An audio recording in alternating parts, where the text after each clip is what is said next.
Update. Friend expected me to pay for everything.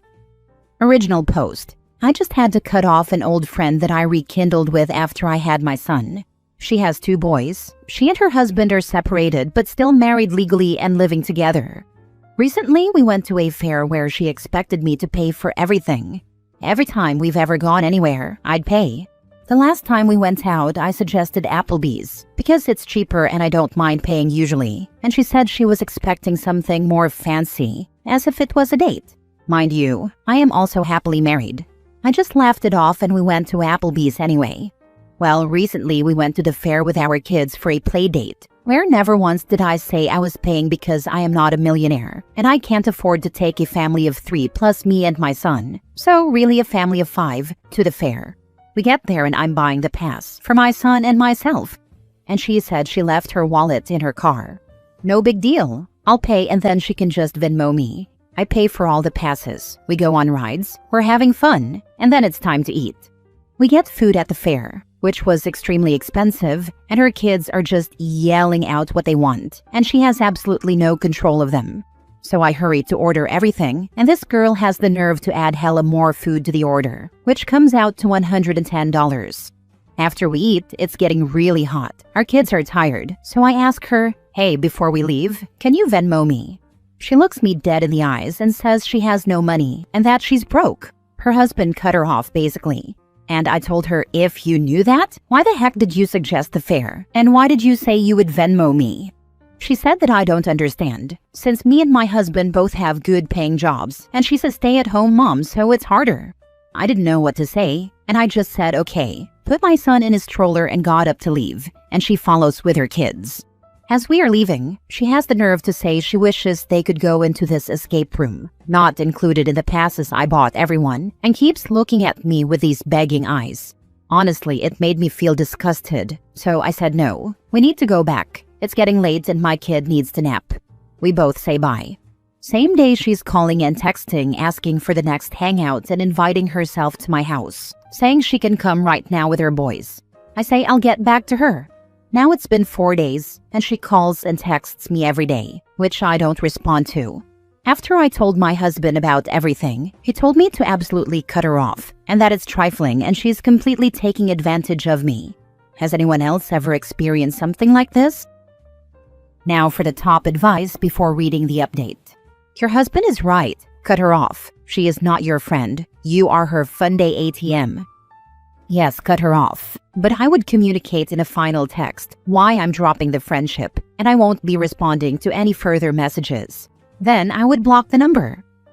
Just send her Venmo request for the money she owes you, and she won't contact you anymore. Or I guess keep asking her what her Venmo ID is if you still don't have it.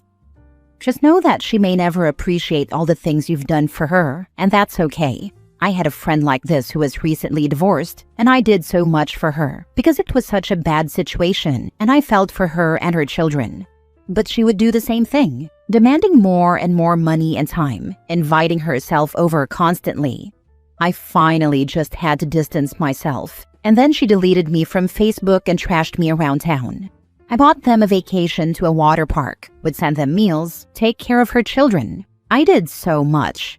It was hurtful when she deleted me, but really, I needed to get away from that. This girl needs to find her way without being dependent on and demanding of others. Your heart and your wallet will thank you. I'm sorry this happened to you. It really makes you think if the behavior is part of the reason why their marriage didn't work. Reading this also made me realize she has never once said thank you to me. If the husband cut her off, how is she paying for food for herself and the kid? The husband is still living in the house, so is he buying all the food? Did he clean out the checking account so that all the money in the account is gone, and she has absolutely no access to money at all? Even if he hates her, he has to provide for the child. I don't believe the I have no money story. I think after reading all these comments that she lied to me about a lot of things, because I also just remembered she had Starbucks for herself that morning. If she has no money, she surely wouldn't be getting Starbucks. This whole situation is embarrassing on my part because I feel dumb for not realizing this. Now for the update. I texted her and said exactly how I feel and that she needs to pay me back. She got mad. I ended up blocking her and not responding to her last text. It won't let me upload the screenshots, so I'm just going to copy-paste the messages. Me. Hey, I know you've been texting and calling to hang out and schedule. But honestly, I'm not really interested unless you can pay me back for the other day. I spent a lot of money, and you lied to me and told me you'd Venmo. I feel like you took advantage of me because we were in front of the kids when I asked you to pay me back. I would never do that to you. You're just assuming that we are well off because we both work, when in reality, it's because we budget. If you had been straightforward that you didn't have money, I would have brought snacks and we could have gone to the free splash pad or the park or literally anything free. Her response, what do you expect from me? I'm depressed and going through a divorce and have no money. I tell you the truth and then you use it against me? You're just holding everything you paid for over my head when I never asked you to do that. Shaking my head. Me, you literally did ask me to do that. What the heck? You said you were going to Venmo me and literally lied to my face and made sure to wait until after I paid for everything. I get you're depressed and I'm sorry for what you're going through, but that has no correlation to you lying and waiting until after I paid to guilt trip me. Her response, I have enough going on right now. I really don't need to be dealing with this honestly. Me, so are you going to pay me back or not? Her response, no, you don't need me to pay you back. You're doing just fine. You're just a greedy person. You literally have your husband paying for everything. You have no idea what it's like to struggle, and I am struggling so bad right now. We are staying together for the kids, but he doesn't help me with anything and I never have money. Me, you literally showed up with Starbucks though. Her response, you're going to be like that and watch all my expenses? Why are you even texting me? I don't want to be friends with someone that's going to hold everything over my head. You're just a greedy person. You think you're better than me and you're not. You always look down on people. I never should have told you stuff about my marriage because you clearly don't even care. I never responded to her last text and just blocked her. Next story, update. I charged my friend $90 after she altered the dress I lent her. Am I the a-hole? Original post. I, 24 female, have a friend 23 female who came to me a month ago asking to borrow a blue bridesmaid dress. I was a bridesmaid for a wedding with a blue theme not too long ago, so I lent her the dress I used. She was a really good friend, so I didn't really mind helping her out. After I handed her the dress, she texted me thanking me, and I have not really heard from her since. Anyway, the wedding happened, and a week later, she came to return the dress she borrowed. When she came over, I asked her how the wedding went and whether or not the dress was comfortable. That's when she admitted that she had it altered to fit her better since she was smaller than me, and that she liked it more snug. I was shocked, gagged, confused. I don't even know how to feel about it. She didn't even ask my permission to have it altered. Also, isn't it common etiquette to return borrowed things in the same condition you received them? Also, she could have just asked. Anyway, we had a conversation about how I didn't really appreciate what she did. She apologized and flat out said I can still have it readjusted if I wanted to wear it again, and that she was willing to pay for it. I told her I wasn't sure it would work, since she basically shrunk my dress. Then she suggested I sell the dress. So I asked her to buy it, since she took it upon herself to have it altered without my permission. She asked how much, and when I told her it was $90, she straight up told me it was too much, that she wasn't willing to pay that much for a dress that has been used. I feel like it is a reasonable price as I bought it for almost $120. Also, it is a cute dress that I intend on wearing again. Am I the a-hole for doing what I did? Is my reaction valid? Not the a-hole. My grandma used to say borrowed is related to gifted, and learned in the hard way that it's true. I honestly can't believe the audacity of altering the dress. A true friend would have told you, hey OP, thank you, but it's a little big for me, instead of basically making sure you'll never be able to wear it again. If you have the receipt, or anything that shows the price, I would send it to her, demand at least the $90 you told her, and stop considering her a friend. The nerve to tell her she doesn't want to pay $90 for a used dress? She's the one that used it and then ruined it for the OP.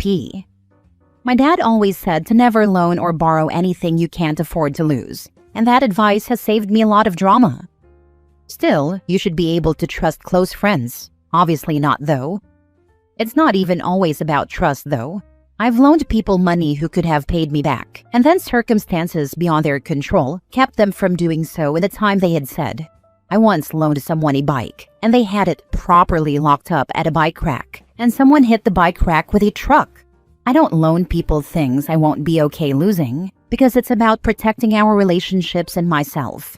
If I have it, and I don't need it, it's theirs. Seamstress here. Being able to restore the dress to your size will depend on how the dress was altered to begin with. If the tailor was able to preserve the extra fabric, then it may just be a question of redoing the seams. But if the excess was trimmed away after altering, common, then there's not much hope without some creative solutions, like inset panels or shortening the skirt and using the fabric from that. If your friend is still talking to you, ask where she took the dress and take it to the same person.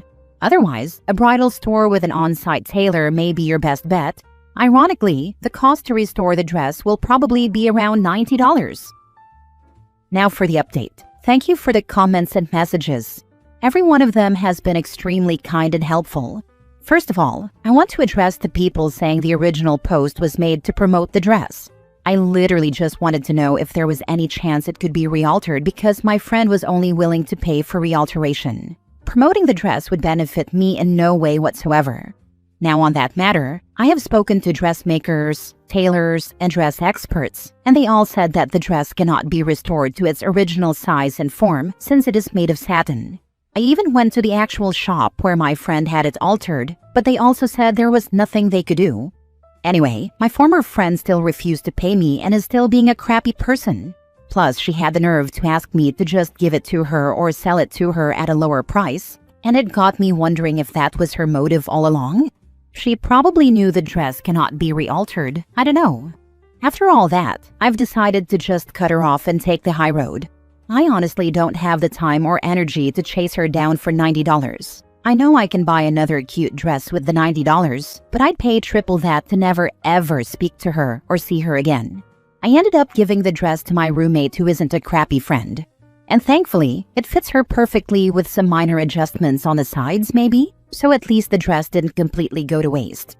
Sorry if this isn't the dramatic update some of you wanted. I know a lot of you were hoping I'd take her to small claims court. But I am choosing peace. If anything happens, I'll update. But for my sake, I hope that she stays the heck away from me. Oh, please be petty and take a pic with your friend wearing the dress and post so your ex-friend can see it. I love the hypothetical pettiness of a post captioned along the lines, "Roommate took me out for dinner so we dressed up." Last story. She asked me to leave my mother's funeral to find a t-shirt she hadn't seen in 5 years. My mom had a friend for years who was really more of an annoying acquaintance, one of those people who somehow insert themselves into your life, whether you want them there or not. She wasn't close to our family, but she acted like she was, constantly showing up, calling, or inviting herself to things. My mom was too polite to ever tell her to back off. One day, this woman asked my mom to come over and help her wallpaper her kitchen. My mom, being the kind person she was, agreed, even though she really didn't want to spend the day with her. At some point during the project, my mom got wallpaper paste or glue or something spilled all over her. I don't remember the exact details, just that the whole thing turned into a sticky mess. Since her clothes were ruined, the woman rummaged through her own things and found an old ratty t-shirt with holes in it for my mom to wear home. For whatever reason, that t-shirt never made it back to its owner. Knowing my mom, she probably meant to return it and forgot, or it got shoved into a drawer and lost. If that was the case, then sure, it wasn't great that she didn't return it, but 5 years passed, never once asked about it, or mentioned it, not a word. Then my mom died suddenly. It was a devastating time, and we were just trying to get through the funeral. This woman showed up, acting overly emotional and dramatic as she often did. While we were talking, she brought up the wallpaper incident and laughed about what a fun day it was. Then completely out of nowhere, she remembered the t-shirt she had loaned my mom 5 years earlier. She couldn't even describe it. She didn't know the color, style, size, nothing. The only detail she remembered was that her initials would be on a tag because her laundry service required it. And right there, at my mother's funeral, she asked me to leave the service and go home to look for it. I told her I would check the next day, thinking that would end the conversation. Instead, she scolded me. "It's been 5 years. Don't you think that's long enough?" My dad, overhearing this ridiculous exchange, stepped in and had some firm words with her. She left shortly after, thankfully. The next day, my dad actually did find the old torn t-shirt stuffed in a drawer. On the way to run errands, he slowed the car in front of her house and tossed it out the window into her yard without stopping. We never spoke to her again. What a twat. Your dad handled it perfectly. I hope your dad used that shirt to blow his nose and wipe the toilet seat before. Imagine forgetting about a shirt for 5 years and asking someone to leave their mother's funeral to find it. I'm so sorry for your loss. I hope you tore her a new one all over the place. Honestly, the way some folks can turn a funeral into a lost and found moment is just wild. Your dad tossing that shirt back like a dramatic movie ending kinda made the whole story legendary. My mom had an acquaintance like that too, but much worse. My identical twin brother was in a car accident, and while the family was in the confirmation room at the hospital, she was sitting there taking selfies. She was my mom's ride there, which is the only reason she was even there. My mom's other friend, God bless her, ripped this woman a new one.